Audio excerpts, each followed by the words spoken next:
Voy a contarles una historia que leí examinando este asunto del discipulado. Hay un hombre que quiere comprar una perla a un vendedor de perlas y acercándose él al vendedor le pregunta, ¿cuánto cuesta? El vendedor le dice, muy caro. ¿Cuánto? Mucho. Y el comprador se pregunta entonces, ¿crees que puedo comprarlo? Oh, claro, dice el vendedor, cualquiera puede comprarlo. Pero acabas de decir que era muy caro. Sí, eso es lo que dije. Bueno, entonces, ¿cuánto? ¿Cuánto es que cuesta esta perla? El vendedor responde, te cuesta todo lo que tienes, dice el vendedor. Ok, la compro. Ok, entonces dime cuánto tienes. Y tengo $10,000 en el banco. Bueno, entonces los $10,000 serán míos. ¿Y qué más tienes? Eso es todo lo que tengo. ¿Nada más? Pregunta el vendedor. Bueno, tengo algunos dólares en mi bolsillo. ¿Cuánto? $100. Entonces, esos $100 también son míos. ¿Qué más tienes? Pregunta el vendedor. Eso es todo, no tengo más. ¿Dónde vives? Preguntó el vendedor. Bueno, obvio, tengo mi casa. Ah, ¿tenés casa? Ok. Y el vendedor anota, ¿no? Casa, la casa también es mía. Y entonces el comprador le pregunta, no, pará, ¿y dónde pensás que voy a vivir? ¿En una carpa? Ah, ¿tenés carpa? Bueno, carpa también es mío. No, pará. O sea, ¿dónde querés que duerma? ¿En el auto? Ah, ¿tenés auto también? Ok, sí, tengo dos. Bueno, los dos autos también son míos. Y entonces el comprador dice, ya te quedaste con mi dinero, te quedaste con mi casa, mi carpa, mis autos. ¿Dónde va a vivir mi familia? Ah, ¿tenés una familia? Sí, tengo una esposa y 3 hijos. Ok, ellos también son míos. Y en esa conversación se produce un silencio y de repente el vendedor dice, me olvidaba, vos también sos mío. Todo ha llegado a ser mío, tu esposa, tus hijos, la casa, el dinero, los autos, la carpa y vos también. Ahora, escúchame, yo te voy a permitir que uses por un tiempo todo esto, pero nunca te olvides que todas ellas son mías y cuando yo necesite una sola de ellas, tú tienes que renunciar a ella porque yo soy su dueño. Hermanos, nosotros vivimos en un mundo que propaga el individualismo, el consumismo, el materialismo y la autosatisfacción.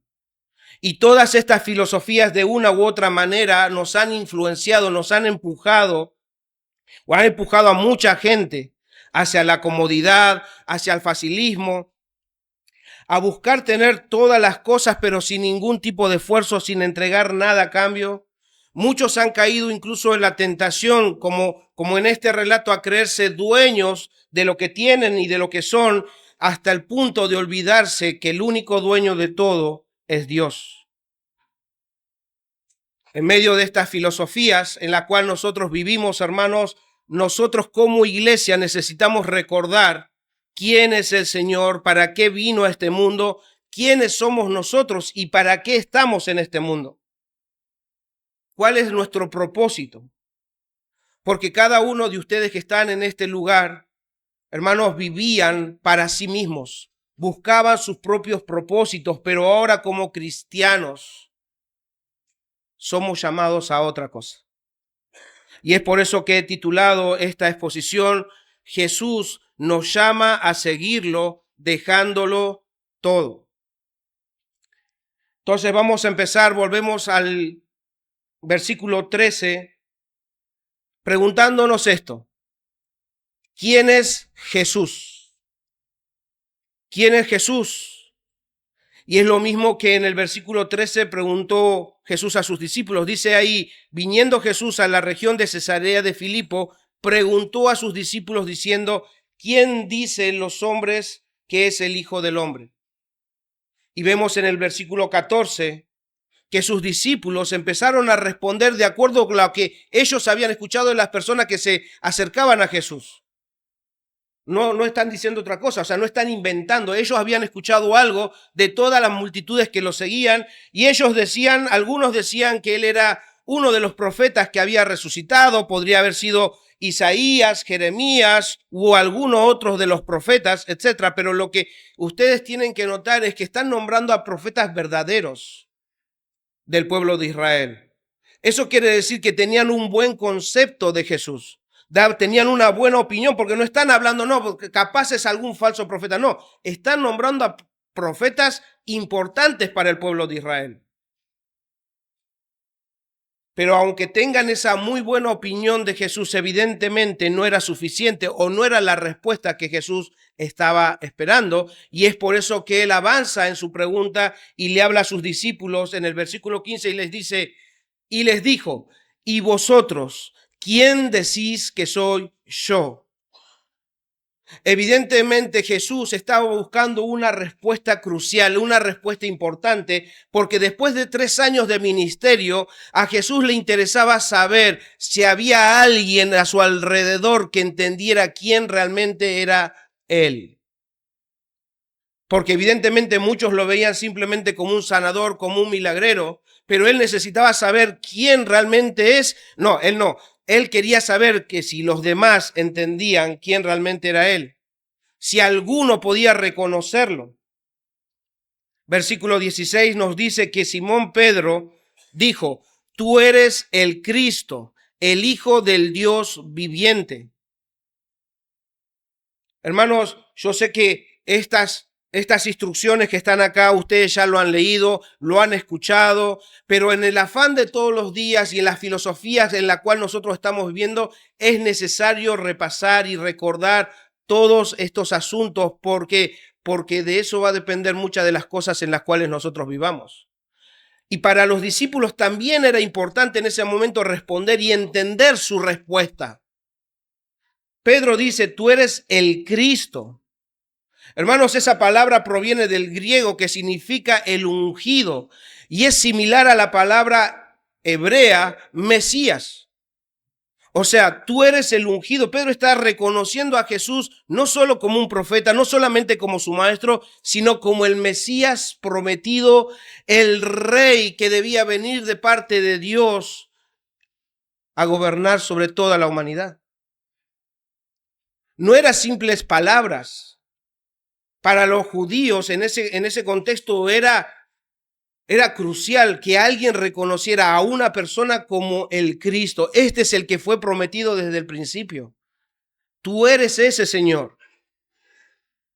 Y obviamente Pedro avanza y agrega, tú eres el Hijo del Dios viviente. Tú eres el Cristo, el Hijo del Dios viviente. Fíjese cómo Pedro está como que replicando las mismas palabras que Dios mismo había dicho acerca de Jesús.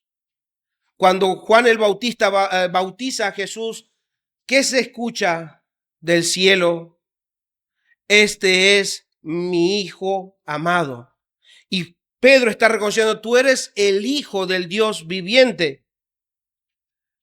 Hermanos, si Dios es el que dijo quién es Jesús, entonces solamente Dios puede dar a conocer a las personas quién es Jesús. Porque había mucha gente que estaba ahí, pero no todos dijeron lo mismo. Y dice entonces, versículo 17, que respondió Jesús diciendo esto, bienaventurado eres Simón, hijo de Jonás, porque no te reveló carne ni sangre. En otras traducciones dice, no sabes esto por tu propia cuenta. No fue un ser humano que te lo ha revelado, sino mi Padre que está en los cielos.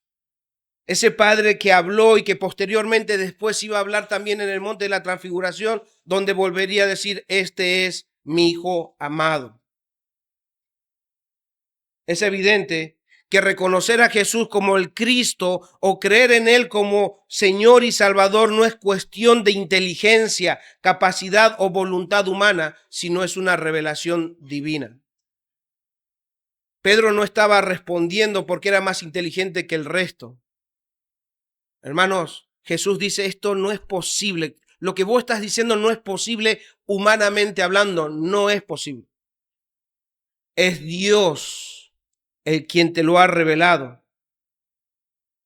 Y Jesús después habla acerca de cómo sobre esta confesión de Jesús como el Cristo, Él iba a edificar su iglesia. O sea que esa iglesia iba a ser compuesta por todos aquellos que confiesen lo mismo que Pedro estaba confesando, a Jesucristo como el Cristo, como el Mesías, como el Salvador prometido, como el Rey de Dios. Todos aquellos que confiesen lo mismo que Pedro está confesando entenderían que recibieron la revelación de Dios y entonces ellos formarían su iglesia, que es el pueblo de Dios. Ahora bien, vemos ahí que en ese tiempo no era el momento de revelarse a todos como el Cristo. Y es por eso que en el versículo 20 dice que Jesús mandó a sus discípulos que a nadie dijesen que Él era Jesús el Cristo. Evidentemente pasó una situación tremenda y era la primera vez que se estaba revelando a Jesús como el Mesías. Ya había hecho señales, si ustedes ven versículos antes, ya estaba sanando enfermos, estaba haciendo milagros y esas eran señales del Mesías. Pero no todos lo veían así. No todos lo veían así. Ahora, hermanos, usando un poco la imaginación que tenemos, porque yo creo que todos tenemos imaginación, aunque aquellos digan, no, yo tengo poca, todos tenemos imaginación y quiero pedirles que en vez de trasladarnos a esa época y querer ver lo que está sucediendo, hagamos una cosa, usando nuestra imaginación, traslademos a Jesús a este lugar y pensemos que es Jesús el que en vez de hablar a sus discípulos, nos está hablando a nosotros. Y ahora Jesús nos hace estas mismas preguntas que les hizo a ellos. ¿Qué dice la gente de mí? ¿Quién soy yo para la gente? Hermanos, yo sé que cada uno respondería de acuerdo a lo que ha escuchado ahí afuera de las personas o lo que ustedes mismos pensaban antes de Jesús. Hay muchas personas que opinan y la mayoría de una forma positiva. Por ejemplo, dicen que él fue un buen hombre, un enviado de Dios, un avanzado para su época, etcétera. A eso agréguenle todo lo que ustedes pudieron haber escuchado. Pero evidentemente Jesús tampoco se quedaría conforme con esa respuesta. Y si seguimos nosotros el relato, Jesús les preguntaría a ustedes, ¿y ustedes qué dicen de mí? ¿Quién soy yo para ustedes? Y ahora, hermano, hermana, eres vos quien tiene que responder. No el que está al lado, no tu marido, no tu esposa, no tus padres, no tus hijos, no el que no vino. El que no vino debe saber eso. No, no el que no vino. Vos debes responder. ¿Quién es Jesús para vos? Si bien estamos usando la imaginación para responder, no debes usar tu imaginación. Tu respuesta debe ser sincera. No de mente, no solo de boca. Para responder no repitas lo que hayas escuchado o lo que hayas leído de Jesús. Toma en serio tu respuesta y debes responder con todo tu ser. ¿Quién es Jesús para vos? Obviamente nadie va a querer decir nada porque lo más probable es que repitan lo mismo que Pedro dijo, pero ¿realmente es eso? ¿Jesús es para vos el Cristo? Hermanos, de tu respuesta depende tu eternidad. Entonces no respondas a la ligera. De tu respuesta se va a definir tu identidad.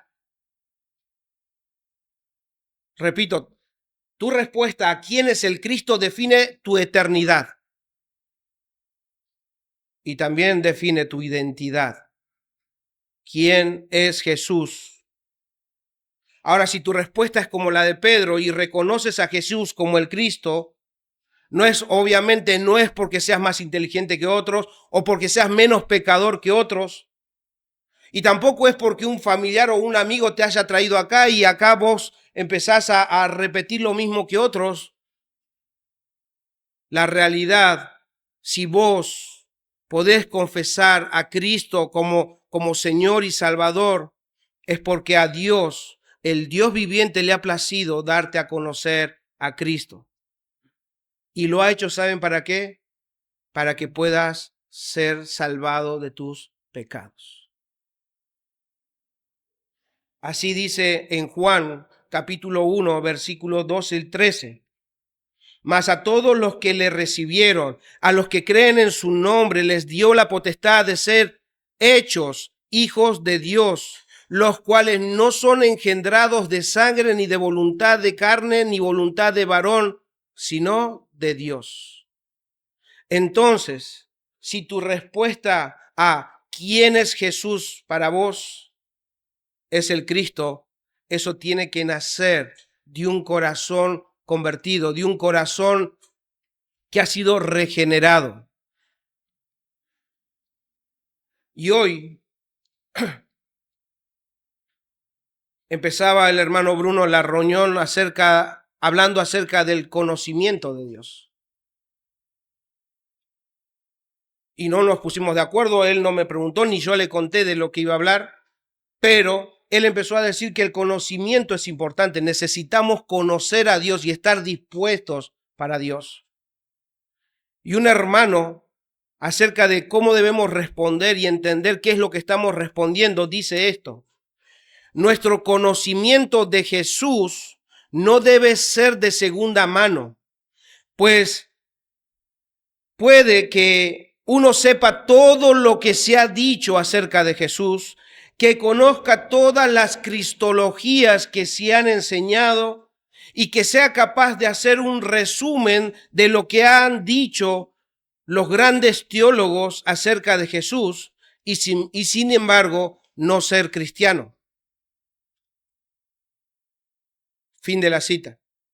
¿Qué es lo que el hermano quiere indicarnos?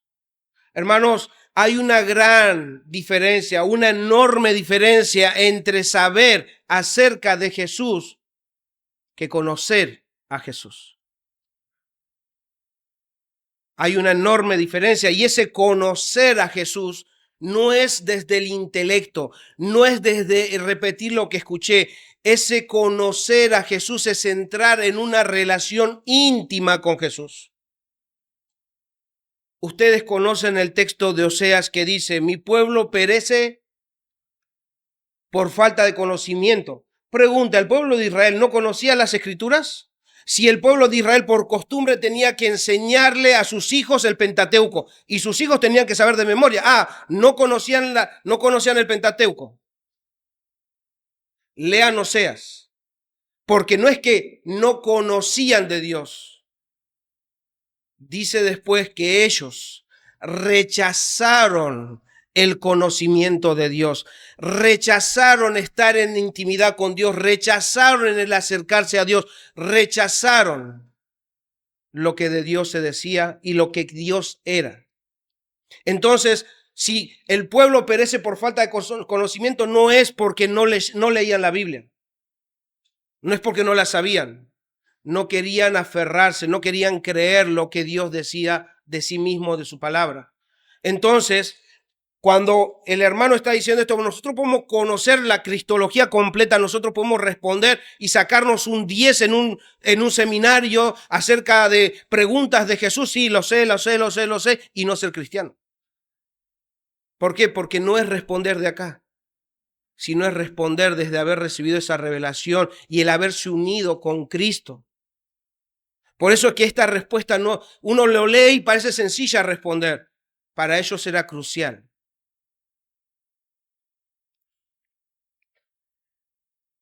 En ese tiempo había mucha gente que se acercaba a él, lo escuchaban, se acercaban porque habían oído hablar de Jesús y los milagros que estaban haciendo, pero no se acercaban a él para conocerle, para tener intimidad, una relación con él.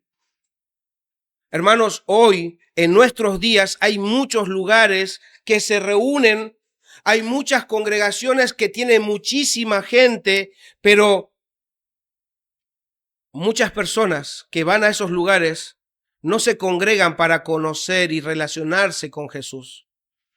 De la misma forma que en el pasado van como para recibir algún tipo de favor de Dios. Y muchas veces cuando se encuentran en esa dificultad después se van enojados de toda esa realidad. Y es una triste realidad que vivimos en nuestra época y ahí afuera pasan estas cosas, pero ¿qué de ustedes? ¿Qué de nosotros? ¿Por qué están acá? ¿Por qué están acá?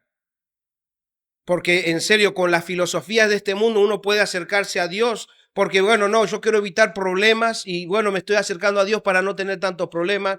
Me gustaría que en esta vida me vaya bien. Entonces, escuchen, nosotros no predicamos prosperidad, pero muchos podemos estar acá buscando los mismos indicios de la prosperidad. Cero problemas. Paren de sufrir. Paren de sufrir y acérquense a Dios. Eviten los problemas, eviten las dificultades, porque como hijos de Dios ustedes no pueden estar padeciendo estas cosas. Nosotros no predicamos eso, pero muchos de nosotros podemos estar acá esperando todo eso. No tener problemas, tener prosperidad, que nos vaya bien, que no tengamos dificultad, que si tenemos algún proyecto que se realicen. Entonces, no predicamos prosperidad, pero tampoco busquemos eso dentro de esta iglesia. Entonces debemos pensar nosotros qué es lo que venimos a buscar, quién es Jesús para nosotros, cuál es el motor que nos despierta a la mañana, cómo vienen a este lugar, quién es Jesús para vos, hermano, hermana, quién es Jesús. Y como dije, no me respondas a mí, no me tenés que responder a mí. Eso le preguntó Jesús y Pedro le respondió a Jesús. Eso te está preguntando Jesús a vos y vos le tenés que responder a Jesús. Él no solamente escucha tu palabra, Él ve tu corazón. Entonces, sé sincero con Él. Como te dije, de eso depende tu identidad y de eso depende tu eternidad. Entonces, debes responder quién es Jesús, porque los que conocemos a Jesús sabemos que aunque haya yo dicho, traigamos a Jesús del pasado, los que conocemos al Señor sabemos que Jesús está acá. Los que conocemos a Jesús sabemos que Jesús dijo, donde ustedes se reúnen, estoy ahí, Él está acá. Y la pregunta te la está haciendo Él. No la estoy inventando, está escrito. Y si está escrito es porque Jesús quiere saber quién es Él para ustedes. Ahora bien, tu mente puede recordar quién es Jesús y tu alma reconocer quién es Jesús. Pero también es necesario recordar cuál fue el propósito de que Jesús viniera a este mundo. Y ese es el segundo punto, el propósito de Cristo. ¿Qué implicaba que los discípulos reconozcan que sea el Cristo? ¿Qué implicaba que Él sea la persona que había sido anunciado en el pasado? Esto es lo que implicaba ser el Cristo. Mateo 16:21 dice: desde entonces comenzó Jesús a declarar a sus discípulos que le era necesario ir a Jerusalén y padecer mucho de los ancianos, de los principales sacerdotes y de los escribas y ser muerto y resucitar al tercer día. Ok, si Él es el Cristo, esto debía pasar. Jesús no tenía muchas opciones. No tenía muchos caminos para elegir. Si Él era el Mesías, tenía un solo camino y ese camino conducía a la cruz. El único propósito de la vida de Cristo acá en la tierra era morir y resucitar para cumplir así la misión de Dios, que es salvar a pecadores como vos y como yo. Esa era la misión. Ese era el único camino. Él tenía que ir ahí. Por eso dice que él era necesario. Eso debía ocurrir. Eso debía pasar.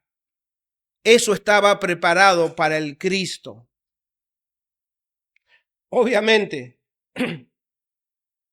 estas palabras eran como un baldazo de agua fría para los discípulos, porque ellos todavía pensaban que el Mesías, el ungido de Dios, sería un gran guerrero, un rey conquistador que destruiría a los romanos y volvería a poner el esplendor de Israel.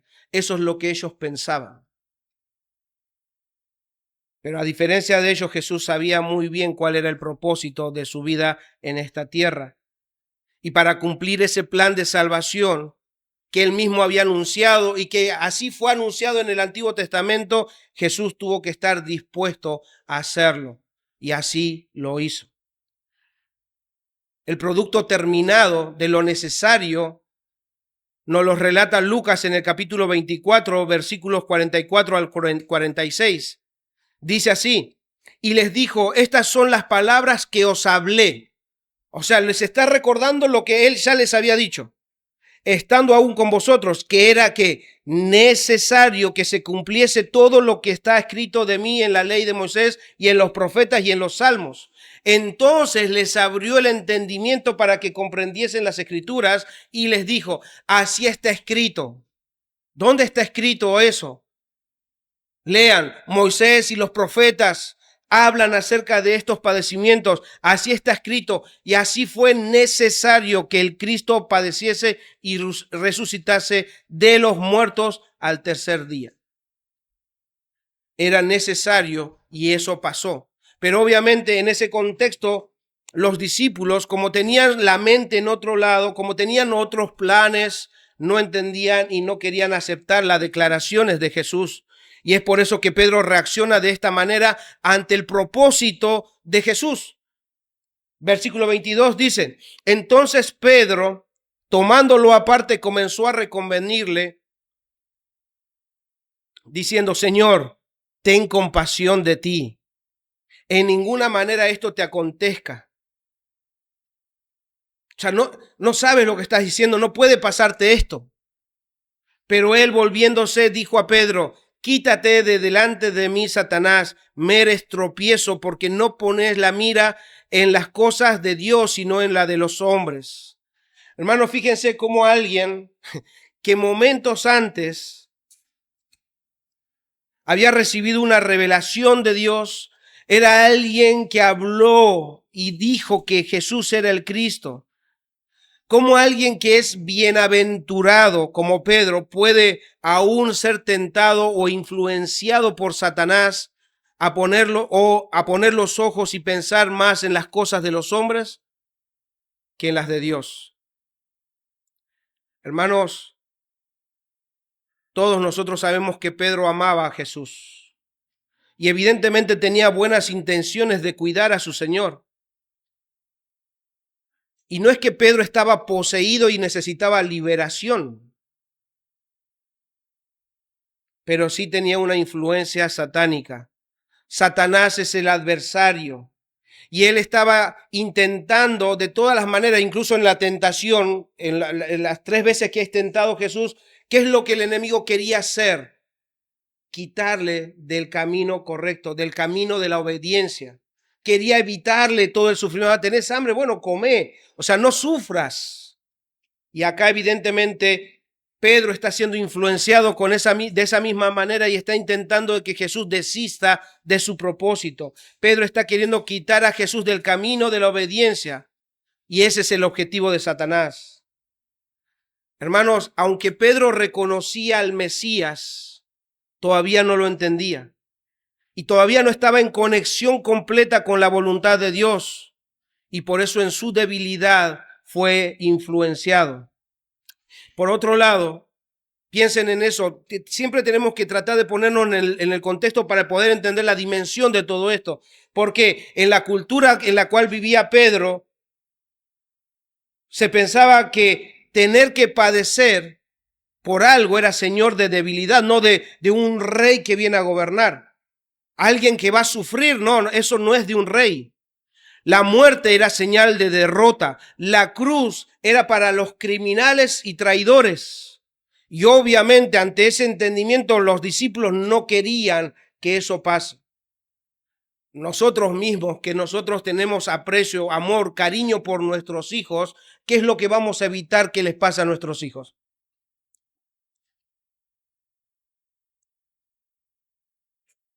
Que sufran, que tropiecen, que se eviten el dolor. Bueno, movidos de esa misma forma. ¿Por qué? Porque nuestra cultura nos enseña eso. Y también ese amor sentimental, ese amor para con nuestros hijos o para nuestros esposos o esposas, ustedes van a siempre querer evitarle el dolor. Por eso es importante renovar nuestro entendimiento. Pedro estaba intentando cambiar los planes de Jesús, pero Jesús dijo que era necesario que eso suceda. Hermanos, escuchen lo que un hermano dice con respecto a las influencias satánicas. Satanás es cualquier fuerza que trata de apartarnos del camino de Dios. Satanás es cualquier influencia que trata de desviarnos del camino difícil que Dios nos propone. Satanás es cualquier poder que trata de hacer los deseos humanos, que los deseos humanos ocupen el lugar del imperativo divino, del mandato divino. Y como cristianos debemos aprender a discernir las influencias de Satanás. Porque evidentemente el Señor repudia la acción y las palabras de Pedro. Le dice, quítate, me eres tropiezo. Es como si Pedro estuviera poniéndose en el lugar del tentador y poniendo obstáculos en el camino que él tenía hacia la cruz. No vayas allá, no camines hacia la cruz. Él estaba tratando de evitar el sufrimiento por la cual Dios lo había preparado a Jesús. Como vemos, Jesús estuvo dispuesto a hacer la voluntad de Dios por encima de la voluntad de los hombres, aunque sean cercanos y queridos para él. Jesús amaba a sus discípulos, pero ese amor lo iba a llevar a la obediencia plena de tal manera a morir por ellos. Y hermanos, de esto nosotros podemos aprender la necesidad de discernir, de aprender a depender del Espíritu, depender de la palabra de Dios y no tanto de nuestras emociones o nuestras circunstancias. ¿Qué es lo que realmente nos conviene y qué realmente es necesario hacer como cristianos? Y Jesús nos muestra que lo que Dios pide o dice en su palabra debe estar por encima de toda influencia, ya sea la cultura, la política, familiares, jefes, profesores, amigos o incluso por encima de nosotros mismos. Por otro lado, hermanos, debemos aprender a reconocer que somos débiles, somos emocionales, somos sentimentales e influenciables, así como lo fue Pedro. Pero debemos aprender a depender de la palabra de Dios y ser sensibles a la guía del Espíritu Santo, porque siendo cristianos genuinos, somos propensos a poner nuestros intereses en primer lugar o las cosas de este mundo por encima de la voluntad de Dios. Así que no vean a Pedro como alguien debilucho, porque nosotros somos tentados de la misma forma y somos propensos a hacer lo mismo. Hermano, hermana, así como Pedro, vas a ser tentado por Satanás a desviarte del camino de la obediencia. No intentes argumentar, no intentes enfrentar a Satanás. Él es más inteligente que vos, tiene muchos años más de experiencia que vos. Y entonces, lo único que podemos hacer es someternos a la voluntad de Dios para poder resistir al enemigo y él huirá de nosotros, como dice Santiago 4:7. Entonces ya recordamos quién es Jesús y cuál fue su propósito en esta tierra. Ahora rápidamente veamos quiénes somos nosotros y para qué estamos en este mundo. Punto 3, ¿quiénes somos nosotros? Leamos versículo 24. Entonces Jesús dijo a sus discípulos, si alguno quiere venir en pos de mí, niéguese a sí mismo y tome su cruz y sígame. Pregunta, ¿a quién le está hablando Jesús? A sus discípulos. Esa palabra se repite varias veces en esta sección. Eso quiere decir que le está hablando a los que confesaron a Jesús como el Cristo. Él está diciendo esto a los que le seguían sabiendo quién era Él. Ahora, y si vos crees que Jesús es el Señor, y si vos crees que Jesús es el Cristo, y le estás siguiendo a Él, entonces, ¿quién eres? ¿Quién eres? No están convencidos. Bueno, después cuando se hagan la pregunta, ¿quién es Cristo para ustedes? Por ahí pueden responder. ¿A quién le está hablando Jesús? Si ustedes creen lo mismo que ellos, entonces, ¿qué son? Discípulos. ¿Quiénes somos nosotros? Discípulos. ¿Qué es un discípulo? Es un aprendiz, uno que sigue las enseñanzas y la vida de su maestro, uno que comparte una relación cercana con su Señor. Hermanos, el Nuevo Testamento, esto es un detalle que me gustó muchísimo aprender. En el Nuevo Testamento nos enseña que que los que seguían a Jesús como el Cristo, se los conocía. Ustedes eso lo van a ver en todo el relato de Hechos. Ustedes van a ver cómo conocían a aquellos que seguían a Jesús como el Cristo. Por ejemplo, se los conocía como los del camino. Los del camino. Se los conocía como cristianos. Se los conocía como creyentes, pero mayormente se referían a ellos como discípulos. Discípulos. Esta palabra aparece como 264 veces, de los cuales la mitad se emplea para los seguidores de Cristo. O sea, discípulos era una palabra muy importante para ella y era la manera que más fácil se los conocía a los cristianos. Piensen en esto, cuando Pedro, Juan hablaban, ¿qué decían? Lo que hemos visto, lo que hemos oído, eso os anunciamos. Eso significa, eran discípulos de Cristo. Entonces, ser discípulo de Jesús significa primeramente que ha entrado en una relación personal y cercana con el Mesías, que tiene una unión con Cristo mediante la muerte de Jesús y la resurrección de Jesús, y que sigue los pasos de Jesús. Y el que sigue los pasos de Jesús enseña lo que Jesús enseñó y procura vivir de acuerdo a la vida que Jesús llevó. Hermanos, yo dije al principio que íbamos a empezar a ver lo que es el discipulado. Esto es el principio del discipulado. Si nosotros no estamos en una relación con Dios, si nosotros no hemos reconocido a Cristo como Señor, entonces no puedo discipular porque ni siquiera soy discípulo. Ser discípulo es haber entrado en una unión con Cristo. Este es el principio de todo. Empieza con Él. No empieza con lo que nosotros hagamos, empieza con lo que Él hizo. Cristo es el inicio de todo. Y si nosotros hemos de hacer algo, primero debemos acomodar quién es Jesús, para nosotros decir quién soy, y entonces yo en Cristo, para luego después hacer lo que Cristo me dice que haga. No es al revés. Todo empieza acá. El discipulado empieza en nuestra unión con Cristo y nuestra identidad con Cristo. Un hermano dice al respecto, ser cristiano significa ser un discípulo. No existen cristianos que no sean discípulos y no existen discípulos que no sigan a Jesús. Fin de la cita. Entonces, si un discípulo es un aprendiz y que sigue las pisadas de Jesús al cual está unido, eso quiere decir que ya no siguen sus propios caminos, ya no viven para sí mismos como vivían antes, sino que ahora le pertenecen a su Señor y viven para su Señor. Eso es lo mismo que el apóstol Pablo entendía y es lo mismo que el mismo principio que le comunicó a los corintios en su segunda carta a los Corintios, capítulo 5, versículos 14 y 15. Escuchen cómo empieza o cómo se refiere a los corintios y lo que dice acerca de Jesús.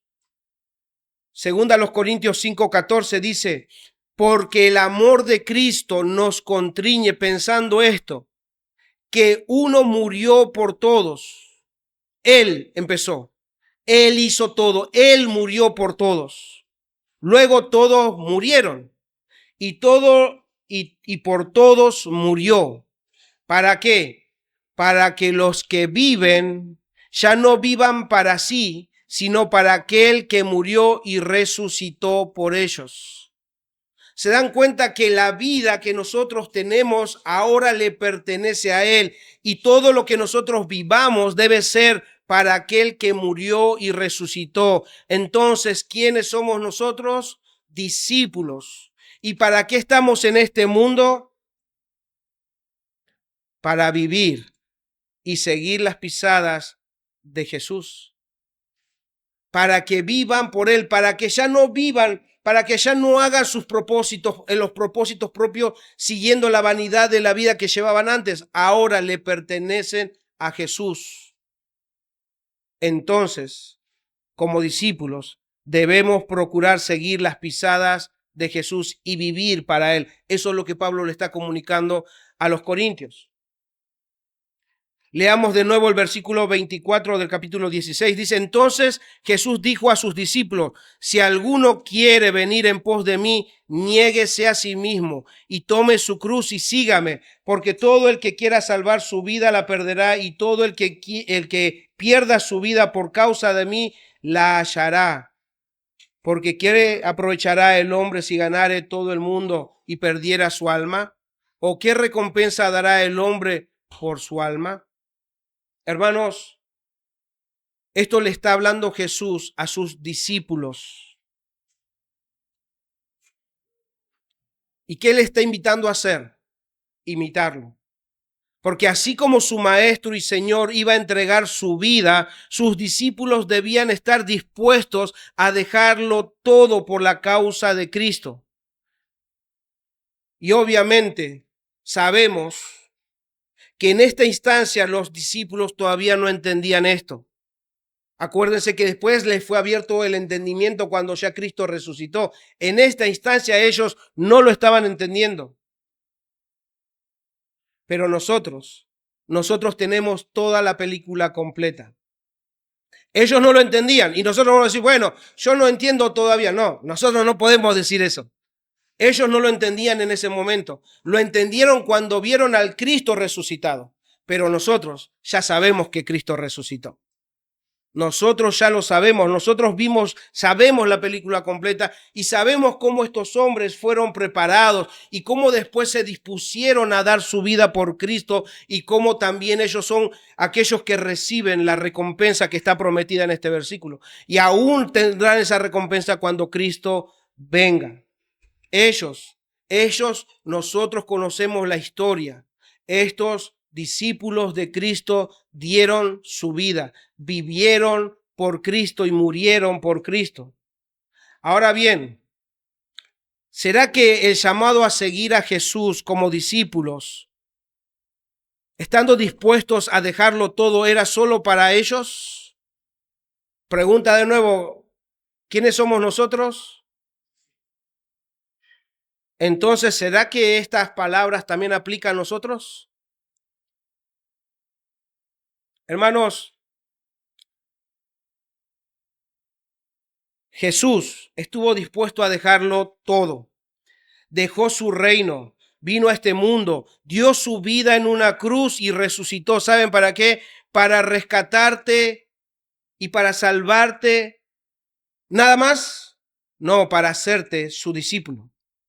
Entonces, como discípulo y discípula de Cristo, como un aprendiz, debes aprender a seguir las pisadas de tu Señor y estar dispuesto y dispuesta a negarte a vos mismo, dejar todo por amor a Él.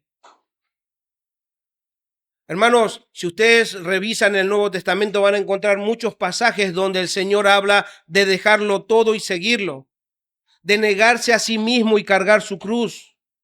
O sea, ¿qué quiere decir esto? Que estar dispuesto a poner por encima de todo o poner en primer lugar a Jesús. ¿Recuerdan el relato del joven rico? Después léanlo en sus casas si quieren en Mateo 10, versículos 17 al 30. Solamente quiero hacer mención de algo. Él se acerca a Jesús. Y Jesús le dijo, como que ¿querés seguirme? Ok, ve, vende todas tus cosas, dáselo a los pobres, haz tesoros en el cielo, ven y sígueme. ¿Qué hizo el joven rico? No pudo dejarlo. Dice porque tenía muchas cosas, tenía muchas posesiones. ¿Era por eso nada más? No, porque no pudo poner en primer lugar a Jesús. Entonces, Jesús lo que está haciendo es que si van a seguirme, si realmente son aquellos que reconocen a Cristo, si han recibido esa revelación de Dios, entonces tienen que estar dispuestos a dejarlo todo. Hermanos, hay otro ejemplo cuando Jesús enseña acerca de la parábola de la gran cena en Lucas capítulo 14, versículos 15 al 24, léanlo en sus casas. Pero si alguno recuerda esa escena de ese relato de la parábola, Jesús convida, llama a las personas a venir al gran banquete. ¿Y qué escucha a esa invitación Jesús? ¿Qué escucha? Excusas. Una de esas excusas decía que he comprado una hacienda. ¿Qué simboliza haber comprado una hacienda? Es lo mismo que hoy podríamos decir, he comprado un terreno. Lo que simboliza es que estás poseyendo algo para vos. Estás simbolizando tus posesiones. He comprado una hacienda. Otro dijo, he comprado 5 yuntas de bueyes. Pregunta, ¿para qué se usaban los bueyes? ¿Para asado? No. ¿Para qué se usaban los bueyes? Para trabajar. O sea que está diciendo, miren, compré una yunta de bueyes, tengo mucho trabajo, tengo que hacer muchas cosas, entonces voy a estar muy cansado para ir a este banquete. Otro dijo, acabo de casarme. ¿Qué está diciendo? Entré en una relación con alguien. Nuestras relaciones. Acabo de casarme y no puedo ir al banquete. Y si ustedes lo analizan más tranquilos, se van a dar cuenta que tanto nuestras posesiones, el trabajo y nuestras relaciones es el cotidiano vivir de todos nosotros. Ellos se excusaron con el cotidiano vivir. Ahora, aprovechando Jesús esa parábola, aprovechando esas excusas que él presenta de la vida cotidiana y que fácilmente pueden excusarse, escuchen qué dice después en el versículo 25 al 27. Mucha gente seguía a Jesús y él se volvió y les dijo, o sea, dio la parábola de la excusa, de cómo los convidados al banquete se empezaron a excusar. Y ahora escuchen lo que Jesús les dice a ellos. 26. Si alguno viene a mí y no me ama más que a su padre, a su madre, a su esposa, a sus hijos, a sus hermanos, a sus hermanas y aún más que a sí mismo, no puede ser mi discípulo. Pregunta, ¿qué está poniendo acá? De la parábola que él enseñó, ¿qué está poniendo acá? Las relaciones. No, me acabo de casar. Relación. Padre, madre, esposa, esposo, hijo, hija, relación. Nuestro cotidiano vivir es que estamos relacionados siempre con otras personas. Y algunos son más cercanos que otros. Pero las relaciones, dice, si alguno se va a relacionar con otro y no quiere relacionarse conmigo, no es digno de mí. 27. Y el que no toma su propia cruz y me sigue no puede ser mi discípulo. Y escuchen, así pues cualquiera de ustedes que no deje todo lo que tiene, no puede ser mi discípulo. ¿Qué habla acerca de tener? Posesiones. Posesiones y dispuesto de lo que es el trabajo. Entonces, fíjense cómo Jesús, después de haber dado una parábola y haber citado las excusas, ahora le está diciendo, ¿quieren ser mis seguidores? ¿Ustedes también van a poner excusa? ¿Ustedes van a excusarse? Porque si ustedes no están dispuestos a seguirme de esta manera, entonces no pueden ser mis discípulos. No pueden ser mis discípulos. Entonces Jesús les está diciendo que ellos deben estar dispuestos a dejarlo todo. Relaciones, trabajos y las posesiones. ¿Por qué les pide eso? Si ustedes conocen su debilidad y ustedes entienden la influencia del enemigo, ustedes se van a dar cuenta que tanto nuestras relaciones, el trabajo y nuestras relaciones tienen el potencial de desviar nuestra mirada del Señor y de sus propósitos e inclinar nuestras emociones o nuestro corazón hacia ellos. Y como Pedro, estos intentan sacarnos del camino y del propósito que tenemos en este mundo. ¿Cuántas veces no leen la Biblia porque están cansados? ¿Cuántas veces no oran porque tienen que poner sus relaciones en primer lugar? ¿Cuántas veces caemos en esta influencia y no nos damos cuenta? Y ojo, no estoy diciendo que para ser cristiano tienen que dejarlo todo. Eso sería ser cristiano por obras. Lo que sí estoy diciendo es que debemos aprender a poner a Cristo como el centro de nuestra existencia, porque eso es la evidencia de ser nosotros discípulos. No es que dejamos todo para ser discípulos, vamos a dejar todo porque somos discípulos de Cristo. Tampoco estoy diciendo que mañana tengan que ir a sus trabajos y renunciar y que lleguen a sus casas y vendan todo, ¿cómo que le llaman? Venta de garage, vendo todo por Cristo. No, no estoy diciendo eso y tampoco estoy diciendo que descuiden sus hogares y sus relaciones. Lo que estoy diciendo es que tengan cuidado de que todas esas cosas pueden ser puestas por encima de los propósitos de Dios.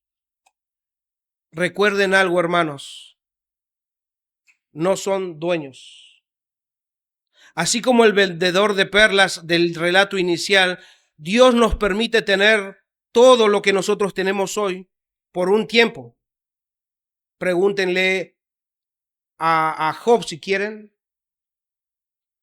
Nos es dado todo, hijos, esposos, autos, casas y lo que tengan se nos es dado por un tiempo. Dios lo permite, Dios nos los concede, pero no es nuestro. No somos dueños. El único dueño y al único que le pertenece nuestras cosas y nuestra propia vida es a Dios. A veces no podemos dejar las cosas porque creemos que somos dueños. Y lo que pasa es que lo logré con mi esfuerzo. No, es Dios quien te lo concede. Y amigo, amiga que estás sin Cristo en esta mañana, como has escuchado, no es suficiente que tengas una buena opinión de Jesús. No es suficiente. Pero yo pienso bien de Jesús, yo hablo bien de Jesús. No es suficiente. Necesitas el perdón de tus pecados. Tu alma necesita a un Salvador. Y entonces a vos también se te pregunta, ¿quién es Jesús para vos? ¿Quién es Jesús para vos? Y si no puedes responder todavía, debes pedirle a Dios que te abra los ojos y te haga ver la necesidad que tenés. Tus pecados te condenan, tus pecados te alejan de Dios, pero también ahora has escuchado que solo Dios puede salvarte, solo Dios puede darte entendimiento, solo Dios puede abrirte y revelarte a Cristo. Pero debes ir a Él en arrepentimiento y fe. Si realmente que solo entiendes que que Dios solamente puede hacer esto, entonces vas a ir a Dios, a pedirle, Señor, haz que pueda ver a Cristo, haz que pueda creer en Cristo. Él lo puede hacer. Y si te acercas a Él, la Escritura dice que todo aquel que en Él cree no será avergonzado. Entonces, si te acercas a Cristo, entendiendo quién es Él, entonces no vas a ser avergonzado porque vas a ser recibido como un hijo y una hija de Dios. Hermanos, el cristianismo a lo largo de toda la historia creció y avanzó hasta nuestros días porque hubo hombres y mujeres como nosotros que conocieron a Jesús y la obra que Él hizo. Pero no solamente la conocieron de información, sino que ellos entraron en una relación íntima con el Señor. Por eso es que ustedes, como cristianos, como discípulos de Cristo, tienen que tener esa relación con el Señor para que lo que hagan sea impulsado desde esa relación. Ustedes tienen que cultivar esa relación íntima con el Señor. ¿Y cómo lo hacemos? No de una manera mística. Su palabra nos da una relación correcta con Dios. La oración nos pone en contacto con el Señor y nos conecta a los propósitos de Dios. Porque muchos de nosotros, hermanos, aún siendo genuinos cristianos, somos propensos a desviar nuestra mirada y estar ocupados en nuestras cosas que en las cosas de Dios.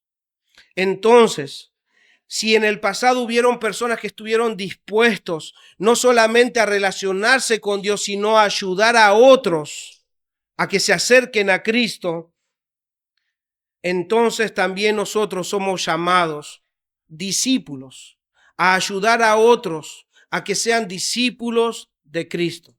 Y eso es lo que nosotros vamos a empezar a ver la semana que viene. Hermanos, esto es el principio de todo. Tu relación con Dios, tu intimidad con Dios, tu identidad con Cristo y en Cristo. Sin eso, te vas a dar cuenta que al mínimo esfuerzo te cansaste. Al mínimo esfuerzo querés tirar la toalla. Porque digo al mínimo esfuerzo, porque no estoy minimizando tus dificultades o tus pruebas. Estoy diciendo que muchas veces no estamos dispuestos a tener que sufrir. No estamos dispuestos ni siquiera a cambiar la agenda. No estamos dispuestos ni siquiera a apartar una hora para pasar tiempo con mis hermanos. Entonces debes arrancar de acá. Si no, simplemente vas a estar diciendo, pero sí hice esto, sí hice aquello. No es por tus obras. Si vas a hacer algo, es por la obra de Cristo. Es por lo que Él hizo. Y si Él te demostró su amor y estuvo dispuesto a dejarlo todo, los discípulos lo único que van a hacer es imitarlo a Él. Imitarlo a Él es el gran privilegio que Él nos permite hacerlo. Reflejar lo que Él hizo por nosotros. Ese es el inicio del discipulado. Sin eso difícilmente nosotros empezaríamos algo. Pedro, Pablo, Juan nunca dieron un imperativo sin antes haberle dicho, estos son ustedes. Hoy recordaron quién es Cristo y qué es lo que Cristo vino a hacer. Hoy recordaron quiénes son ustedes en Cristo y qué es lo que Dios espera de ustedes en este mundo. Que el Señor obre en sus corazones y en el mío, y que durante la semana podamos meditar en esto, escudriñen la Escritura, y ustedes van a ver que Jesús no solamente salvó y los dejó que vivan como salvos, no, el Señor salvó e hizo sus discípulos y los seguían e imitaban lo que Cristo hacía y proclamaban lo que Cristo proclamaba. Y eso lo vamos a estar viendo la semana que viene.